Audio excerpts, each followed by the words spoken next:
ৰমজান মাহত থানবান হৈ গ'ল ঘৰ।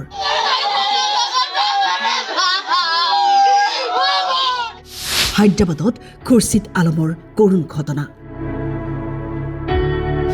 সমগ্ৰ ঘটনা ৰহস্যৰ আৱৰ্তত। গোৱালপাৰাৰ কৃষ্ণাইৰ এজন যুৱকৰ মৃতদেহ হায়দৰাবাদত ৰহস্যজনক অৱস্থাত উদ্ধাৰ হয়। খবৰ পায়েই পৰিয়ালত হাহাকাৰ পৰিস্থিতি। হায়দৰাবাদত ছিকিউৰিটি গাৰ্ড হিচাপে কাম কৰি আছিল খুৰছিদ আলমে। কিন্তু পৰিয়ালৰ লোকে খুৰছিদ আলমক হত্যা কৰা বুলি অভিযোগ কৰিছে। ৰমজান মাহত যেন ঘৰখনত এতিয়া সৰগ ভাঙি পৰিছে।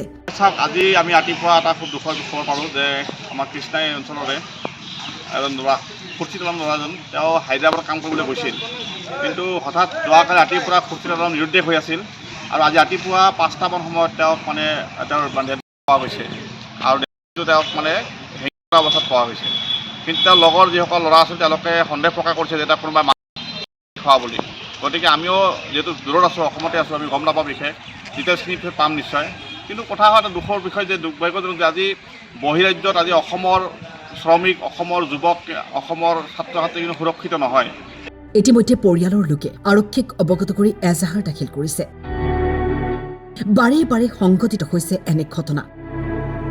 বাৰে বাৰে উত্থাপন হৈছে এই প্ৰশ্ন, বহিৰাজ্যত কি হৈছে অসমৰ যুৱকৰ সৈতে। আজি পুনৰ এই খবৰটো আহি সঁচাকৈ আমি মৰ্মাহত হৈছোঁ। খুবেই মৰ্মান্তিক ঘটনা।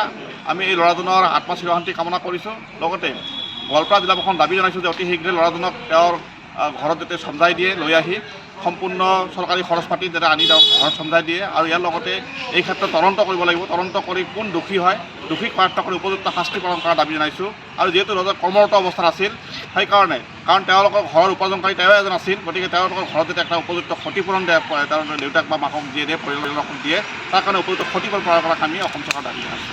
গোৱালপাৰাৰ পৰা মঞ্জুৰ ভয়াৰ ৰিপৰ্ট, টাইম 8।